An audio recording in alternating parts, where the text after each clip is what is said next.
তো তাত কি হৈছিল আমাৰ এক্সামৰ আগতে চেকিং হৈছিলে যেনেকৈ চবকেইটা মানে চেণ্টাৰতে হয় তো তেনেকৈ আমাৰ ইয়াতেও এক্সাম হলতো হৈছে তো তাত তেওঁলোকে কি কৰিলে যেতিয়া ছোৱালীবিলাক মাতি আছে 6-7টাকৈ ছোৱালী ভিতৰলৈ যাবলৈ দি আছে আৰু লেফ্ট ছাইডে তেওঁলোকে কি কৰিছে চেকিঙৰ ব্যৱস্থা কৰিছে তাতে দুগৰাকী মহিলা আছে তেখেতসকলে আমাক চেকিং কৰিছে তো সেইটোলৈকে ঠিকে আছে নমস্কাৰ স্বাগতম জনাইছোঁ আৰবি ভইচ এণ্ড ব্লগছৰ আজিৰ এই বিশেষ ভিডিঅ'টোলৈ তো আপোনালোকে সকলোৱে গম পাইছে যে যিসকল ছ'চিয়েল মিডিয়া বা গেলিনো কাৰ হাতত মোবাইলটো নাই সকলোৰে হাতে এণ্ড্ৰইড মোবাইল আৰু সেই পৰিপ্ৰেক্ষিততে কালি অনুষ্ঠিত হৈ যোৱা ADRE এক পৰীক্ষাৰ বাছনি পৰীক্ষা আছিল তাৰ বাবে কি কৰিছিল সকলোতে ইণ্টাৰনেট কাটি দিছিল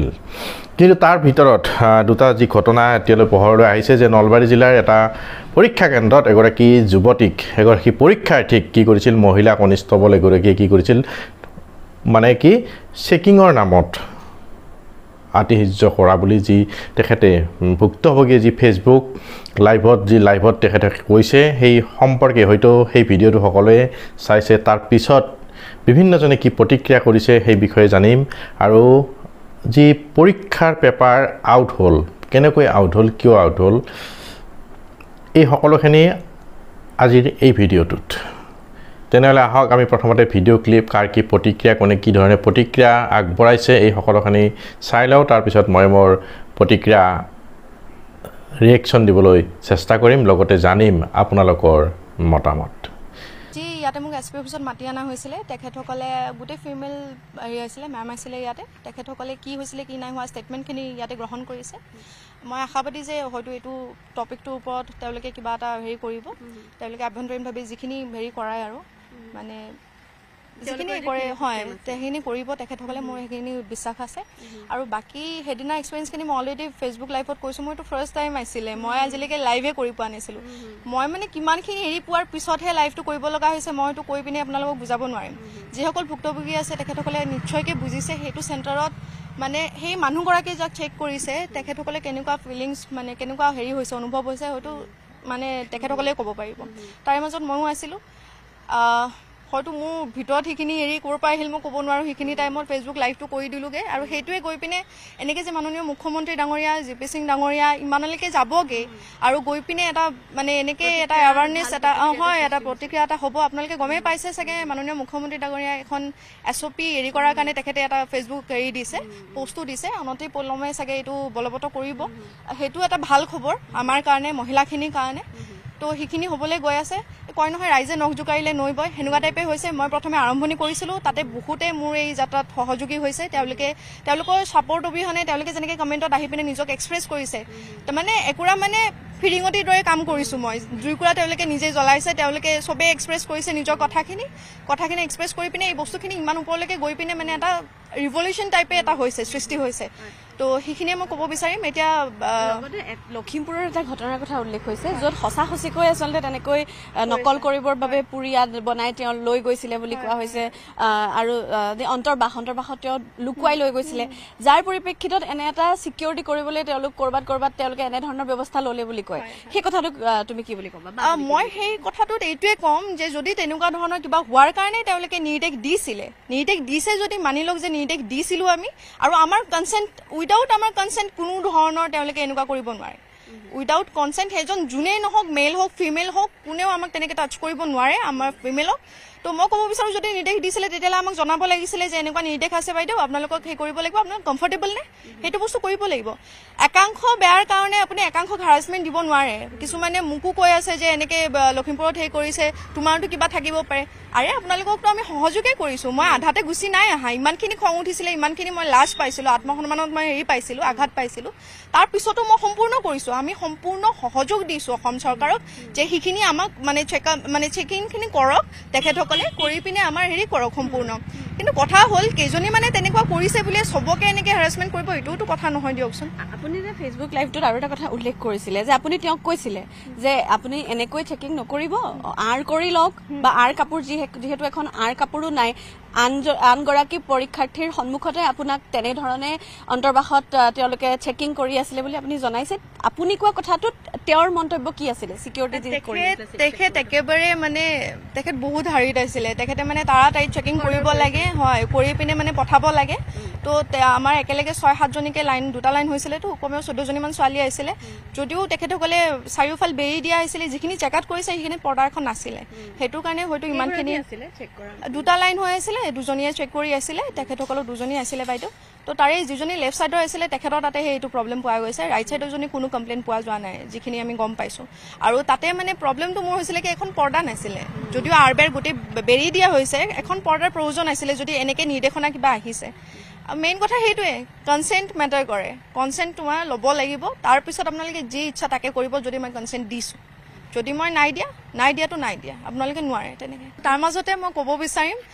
যে বহুতে ফেচবুকতো এনেকে বহুত কমেন্ট দি আছে যে এইজনে পাছ কৰিবনে অমুক পাছ নকৰে অমুক নকৰে তোমাক সেইটো এটা বেলেগ টপিক পাছ কৰোঁ নকৰোঁ এইটো একদম বেলেগ টপিক মই অলৰেডি কাম কৰি আছো বন্ধন বেংকত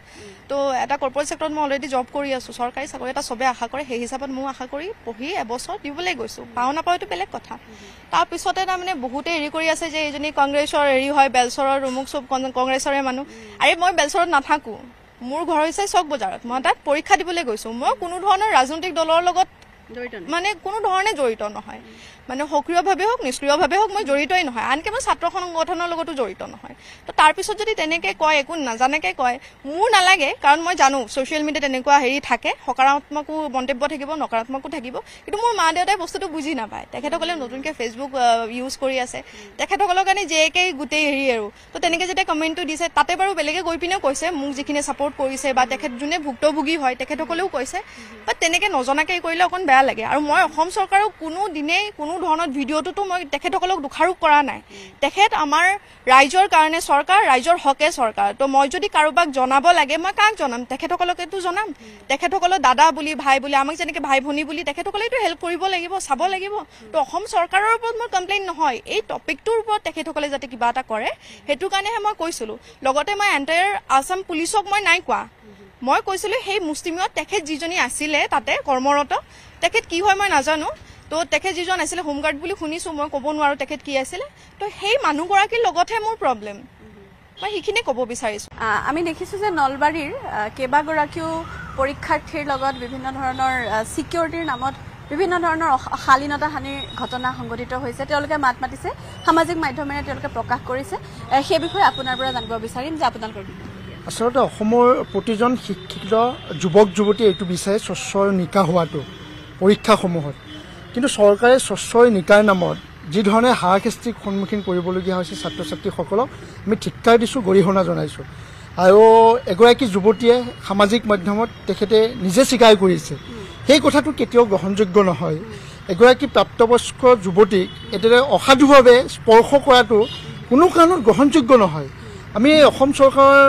সন্মানীয় মুখ্যমন্ত্ৰী ডাঙৰীয়াক স্পষ্টভাৱে এইটো কথা ক'ব বিচাৰিছোঁ এই ধৰণৰ কামবিলাক কিন্তু একেবাৰে গৰিহণাৰ যোগ্য আৰু উচিত তদন্ত হৈ শাস্তিৰ ব্যৱস্থা গ্ৰহণ কৰিব লাগে আৰু একে সময়তে পৰীক্ষাৰ নামত আজি ইণ্টাৰনেট কৰ্তন আজি বিভিন্ন ধৰণৰ সমস্যা পৰীক্ষাটো স্বচ্ছ নিকাটো সকলোৱে বিচাৰে কিন্তু এতিয়া পৰীক্ষা নহয় পৰীক্ষাটো উৎসৱলৈ পৰিৱৰ্তন কৰিছে সেই কথাটোৱে আমি হতাশ হৈছে আমাৰ বহু ছাত্ৰ ছাত্ৰীয়ে যুৱক যুৱতীয়ে এই ধৰণৰ আৰু যি কৰ্মকাৰী নলবাৰীত এই ধৰণৰ কৰিলে আৰু অসমৰ বিভিন্ন প্ৰান্তৰ পৰা এই ধৰণৰ খবৰ আমি শুনিবলৈ পাইছোঁ বা সামাজিক মাধ্যমত দেখিবলৈ পাইছোঁ কিন্তু আমি এই কথাটো সকীয়াই দিছোঁ অনাগত সময়ত যাতে এই কামবোৰ বন্ধ হ'ব লাগে পৰীক্ষাৰ নামত এই ধৰণৰ হাৰাশাস্তিসমূহ এগৰাকী প্ৰাপ্তবয়স্ক যুৱতীক এই ধৰণে তেখেতসকলে এটা অধ্যয়ন কৰি ডিগ্ৰী লাভ কৰি স্নাতকোত্তৰ ডিগ্ৰী লাভ কৰি এটা পৰীক্ষা দিবলৈ যায় এটা আশাত যায় আৰু ক'ৰবাত দুই এজনে কিবা বেয়া চিন্তাত যায় যদিও তাৰে ৯৯% ছাত্ৰ ছাত্ৰী খুব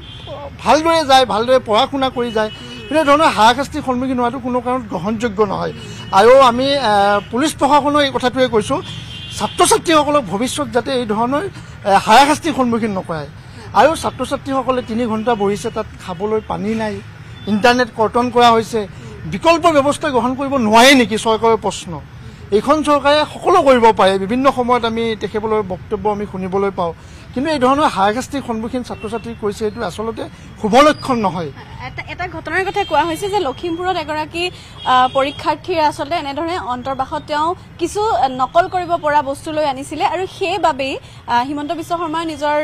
ফেচবুক পোষ্ট বা জিপি সিঙেও সেই কথা উল্লেখ কৰিছে। গতিকে সেইটো কিমান দূৰ গ্ৰহণযোগ্য বুলি ভাবে যে ক'ৰবাত এগৰাকী পৰীক্ষাৰ্থীৰ লগত তেনে এটা ঘটনা হোৱাৰ পিছত সকলোকে তেনেধৰণে ইমান শালীনতা হানি কৰি চেকিং কৰাটো কিমান দূৰ প্ৰয়োজন আছিল বুলি ভাবে বা তাৰ অল্টাৰনেটিভ কি কৰিব পাৰিলে? গ্ৰহণযোগ্যটো কোনো কাৰণে নহয়। আমি তেখেতৰ ছ'চিয়েল মিডিয়াত দেখিছোঁ, তেওঁৰ পষ্টৰ জৰিয়তে তেখেতে দেখিবলৈ পাইছোঁ, কিন্তু সকলো যুৱক যুৱতীটো একে নহয়, প্ৰাপ্তবয়স্ক সকলো ছাত্ৰ ছাত্ৰীটো একে নহয়। আৰু তাৰ ব্যৱস্থাই বিকল্প এতিয়া যেনেকৈ আমি এয়াৰপৰ্টত যাওঁ আমাক চেকিং কৰা হয়, মহিলাসকলৰ কাৰণে বেলেগকৈ থাকে। যদি তেখেতসকলে ইমানখিনি ভাবিছে যে ইমান ধৰণে যদি হাৰাশাস্তি সন্মুখীন কৰিম বুলি ভাবিছে, প্ৰতিটো পৰীক্ষা কেন্দ্ৰত সেই ধৰণৰ ব্যৱস্থা কৰিব লাগিছিল। কোনো ধৰণৰ ব্যৱস্থাই নাই। আইন নথকাকৈ আমাৰ যুৱতীসকলক, আমাৰ ভগ্নীসকলক এই ধৰণৰ ব্যৱস্থা হাৰাশাস্তিৰ সন্মুখীন কৰিব, তেওঁলোকে অসাধু হিচাপে তেওঁলোকে নিজৰ স্পৰ্শ কৰিব, এই কথাটো কোনো কাৰণত গ্ৰহণযোগ্য হ'ব নোৱাৰে। সেইকাৰণে মুখ্যমন্ত্ৰীলৈ আমি স্পষ্টভাৱে কৈছোঁ আৰু ডিজিপিলৈ, সন্মানীয় ডিজিপিলৈ স্পষ্টভাৱে কৈছোঁ, এই ধৰণৰ ব্যৱস্থা দুখীয়া যাতে শাস্তি পায় এই ধৰণৰ যোনে ব্যৱস্থা কৰিছে, আৰু যে ভৱিষ্যত যাতে এই ধৰণৰ ব্যৱস্থা কেতিয়াও নহয়। তেখেতসকলে যদি চিন্তা কৰিছে ইমানখিনি হাৰাশাস্তিখন, তেওঁলোকে যেনেকৈ আমি এয়াৰপৰ্টৰ আমাৰ চেকিং কৰা হয়, একেবাৰে আঁৰ কাপোৰ দিয়া থাকে, সেই ধৰণৰ ব্যৱস্থা গ্ৰহণ কৰিব পাৰিলেহেঁতেন যদি তেওঁলোকে ইচ্ছা কৰিলেহেঁতেন। কিন্তু নকৰাকৈ একেবাৰে খোলাকৈ এই ধৰণৰ ব্যৱস্থা কিন্তু কেতিয়াও হোৱাটো আমি নিবিচাৰোঁ আৰু ইয়াৰ দুখীয়া শাস্তি পোৱাটো। অসমৰ মুখ্যমন্ত্ৰী মাননীয় হিমন্ত বিশ্ব শৰ্মাদেৱে তেখেতৰ ফেচবুক পোষ্টত তেখেতে লিখিছে, কালি যুৱক যুৱতীসকলে খুব আশাৰে ৰৈ থকা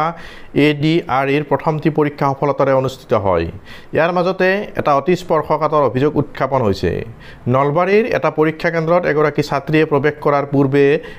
এগৰাকী মহিলা কনিষ্টবলে ছাত্ৰীগৰাকীৰ ব্যক্তিগত অংশত তালাচী চলোৱাৰ অভিযোগ উত্থাপন হৈছে। বিষয়টো চিন্তনীয় আৰু সেইবাবে এই ঘটনা সন্দৰ্ভত অসম আৰক্ষীৰ সঞ্চালক প্ৰধানৰ সৈতে কথা পাতি সমগ্ৰ ঘটনাটিৰ তদন্ত কৰিবলৈ নিৰ্দেশনা প্ৰদান কৰিছোঁ। মোৰ তথা সমাজ এখনৰ বাবে আমাৰ মাতৃ ভাগ্নীসকলৰ মৰ্যাদা আৰু সন্মান সৰ্বোচ্চ গুৰুত্বপূৰ্ণ। উত্তৰ লখিমপুৰত সংঘটিত আন এটি ঘটনাৰ বিষয়ে মোক অসম আৰক্ষী সঞ্চালক প্ৰধানে অৱগত কৰালে, য'ত এগৰাকী ছাত্ৰীৰ কাপোৰৰ ভিতৰৰ পৰা নকল উদ্ধাৰ কৰা হয়। আপোনালোকৰ অৱগত যে আমি উচ্চতম পৰ্যায়ৰ নিকা আৰু স্বচ্ছতাৰে ADRE পৰীক্ষা অনুষ্ঠিত কৰিবলৈ 100% প্ৰয়াস কৰিছোঁ। এই বিষয়ত আমি কোনো ধৰণৰ আপোচ কৰা নাই। একে সময়তে আমাৰ মহিলা প্ৰাৰ্থীসকলৰ শালীনতা আৰু মৰ্যাদা সকলো সময়তে ৰক্ষা কৰাৰ বাবে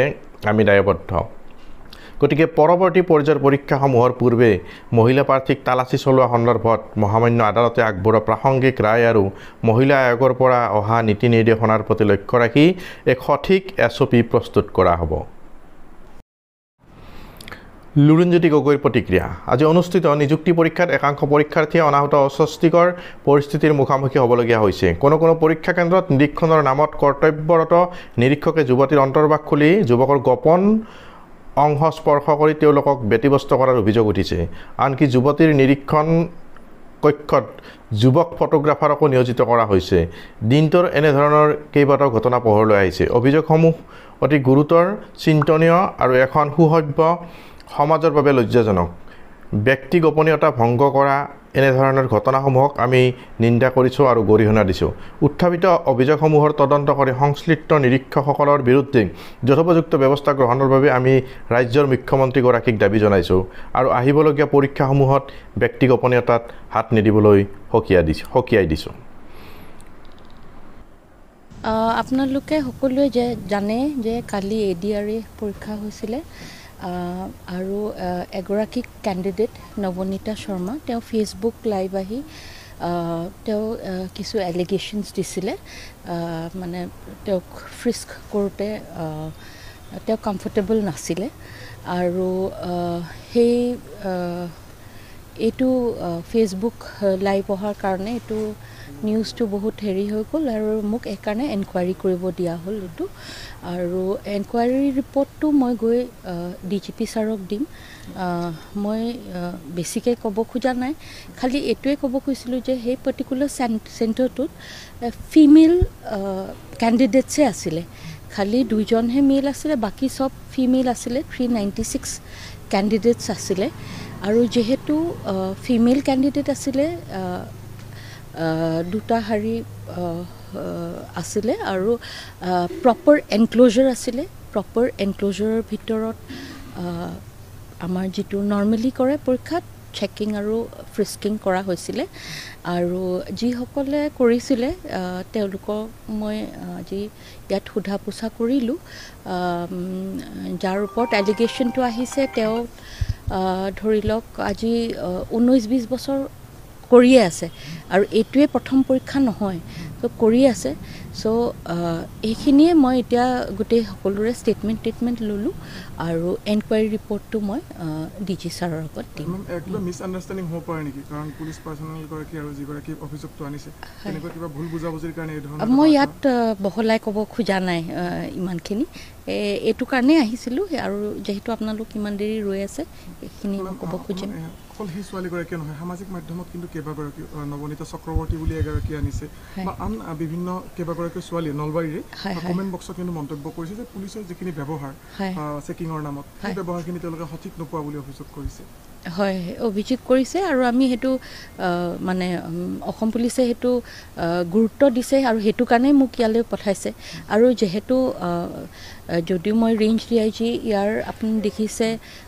হেৰি ইয়াৰ SPও মহিলা ময়ো মহিলা ইয়াৰ DCও মহিলা আমি সেইটো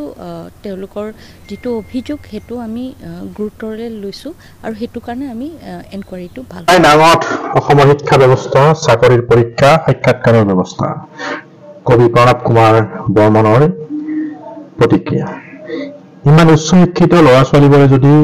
নকলৰ মোহৰ পৰা ওলাবই পৰা নাই সেয়া শিক্ষা ব্যৱস্থাৰে ব্যৰ্থতা শিক্ষা এতিয়া বহুতৰ বাবে জ্ঞান প্ৰজ্ঞা নৈতিকতা কেন্দ্ৰিক হৈ থকা নাই চাকৰি কেন্দ্ৰিক হৈ পৰিছে প্ৰায় 11,30,000 প্ৰায় 3,000 চাকৰি পাব প্ৰায় 11,20,000 অধিকাংশই চাকৰি নোপোৱাৰ বেতনত নহয় পৰীক্ষা কেন্দ্ৰত প্ৰায় নাঙঠ কৰা কাৰ্যৰ বাবে চিৰদিন অপমানিত হৈ থাকিব আত্মমৰ্যাদা হেৰুৱাৰ খবত ক্ষোভিত হৈ থাকিব গতিকে চাকৰিমুখী হোৱাৰ মানসিকতা বাদ দি নিজৰ ভৰিৰ ওপৰত থিয় হোৱাৰ মানসিকতা গঢ়াৰ সময় তো এই সকলোখিনি চোৱাৰ পিছত সকলোখিনি গম পোৱাৰ পিছত ইয়াত যেহেতু সকলোখিনি যিমান যি হৈছে সকলোখিনি দেখুওৱা সম্ভৱ নহয় যিকেইটা মই ভিডিঅ' ক্লিপ দেখুৱালোঁ তাৰপিছত আপুনি কি ক'ব যে এই পৰীক্ষাটো নিকাকৈ অনুষ্ঠিত কৰাৰ কাৰণে প্ৰশাসন বা চৰকাৰে যি ধৰণে প্ৰচেষ্টা লৈছিল তো চাওক কিছুমান ঠাইত কি যি দেওবৰীয়া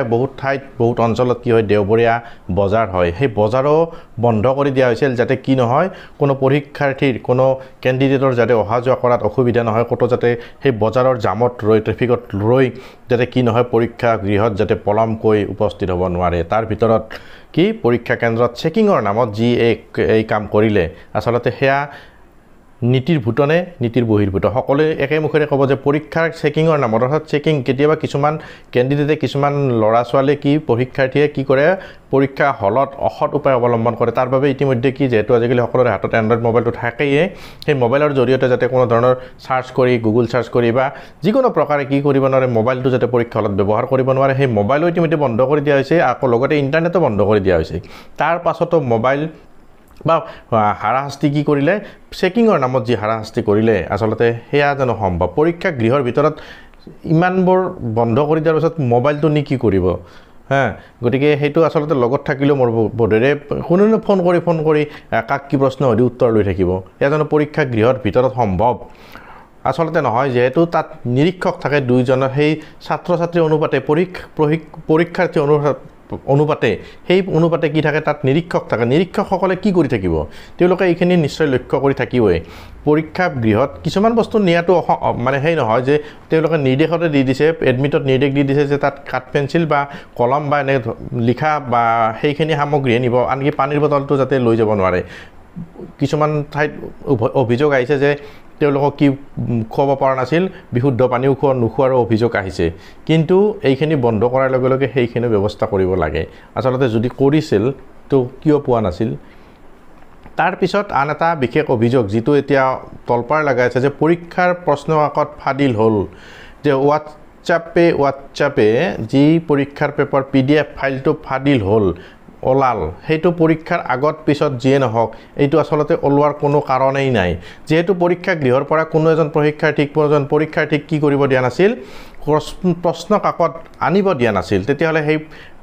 পেপাৰখন কোনে ভিডিঅ' কৰি কোনে কি কৰি কেনেকৈ কি কৰিলে তো ইয়াৰ এক উচিত তদন্ত কৰি তাৰ লগত জড়িত সকলক নিলম্বন কৰিয়ে ক্ষান্ত থাকিব নালাগে অৰ্থাৎ আজিকালি নিলম্বনটো এটা মানে শাস্তি নহয় নিলম্বনটো এটা মানে কি হান হৈ গৈছে বৰ্তমান সময়ত নিলম্বনটো একো শাস্তিত নপৰে যেন এয়া এক পুৰস্কাৰী হৈ পৰিছে যিসকল লোকক চৰকাৰে কি কৰে নিলম্বন কৰে কাৰণ নিলম্বনৰ পিছত যেতিয়া তেওঁৰ অভিযোগবোৰ সেই হৈ যায় তাৰপিছত আৰু কি হৈ যায় তাৰপিছত আকৌ তেওঁ জইন কৰে যিমান দিনৰ নিলম্বনৰ যি নিয়ম সেই নিয়ম মতে কি কৰে পিছত তেওঁ কি কৰে দোষী সাব্যস্ত নহয় নোহোৱাৰ পিছত বা কি পিছত একেলগে কি পায় টকাখিনি পাই যায় অৰ্থাৎ তেওঁ সেই সময়ত কি কৰিব বিজনেছ কৰিব আজিকালি কোন বহি থাকিব নিলম্বন মানে আজিকালি কোনো লাজ নকৰে এতিয়া গতিকে সেনেকুৱা শাস্তি নহয় আচলতে তেওঁক একদম কমপ্লিটলি বৰখাস্ত কৰি দিব লাগে তেওঁৰ পাৰিলে তেওঁৰ পৰিয়ালৰ লোককে যাতে কোনো কাৰণতে চৰকাৰী চাকৰি কৰিব নোৱাৰে সেনেকুৱা ব্যৱস্থাই কৰিব লাগে ইয়াৰ প্ৰশাসনৰ ওচৰত মোৰ অনুৰোধ চৰকাৰৰ ওচৰত মোৰ অনুৰোধ আপোনালোকে কি ভাবে এনেকুৱাকৈ পৰীক্ষাটোতে যদি এনেকুৱা হয় তেতিয়াহ'লে এই নিযুক্তি প্ৰক্ৰিয়া নিকা হ'ব পাৰিবনে ইয়াত মুখ্যমন্ত্ৰীয়ে কি কৰিব যদি আমাৰ এই বিষয়াসকলে যদি এইবোৰ কৰি থাকে তেতিয়াহ'লে ক'ত হ'ব নিকা নিযুক্তি তেতিয়াহ'লে পৰীক্ষাত লিখা হয়তো নম্বৰ পাব নিলিখা হয়তো নম্বৰ পাব লিখাই হয়তো শুদ্ধ উত্তৰ হ'লেও নম্বৰ নাহিব পাৰে তো বেমেজালি যদি প্ৰথমতে আৰম্ভ হৈছে পিছৰ পিনে কেনেকৈ বেমেজালি নহ'ব বুলি আপুনি ভাবিব পাৰে তো ইয়া কি ৰাজনৈতিক কিবা নে কি ইয়াৰ মাজত কি আছে কি নাই সকলোখিনি যেতিয়া পোহৰলৈ আহিব আৰু সেই পোহৰলৈ অহালৈ আমি বাৰু সকলো কথাখিনি গম পামনে এই সকলো কথাখিনিত লগত কোন লাগি থাকিব কেইদিনমান থাকিব তাৰপিছত সকলো লাহে লাহে কিবা এটা অহাৰ পিছত বন্ধ হৈ যাব তো ইয়াকে নকৰি আটিগুৰি মাৰি উৰহি গছৰ গুৰ উলিয়াইহে এৰিব লাগে তেতিয়াহে নেক্সট পিছত মানে কি নহয় এনেকুৱা কাম নহয় কিন্তু ধৰক মেট্ৰিকৰ পৰীক্ষাৰ পৰা আৰু পৰীক্ষা পদ্ধতি সলনি কৰিলে কি নহয় দুৰ্নীতিবোৰ বা এনেকুৱা যে অপ্ৰীতিকৰ ঘটনা ঘটিছে বা এনেকুৱা অসৎ উপায় অৱলম্বন কৰা এইবোৰ নোহোৱা নহয় তো ইয়াৰ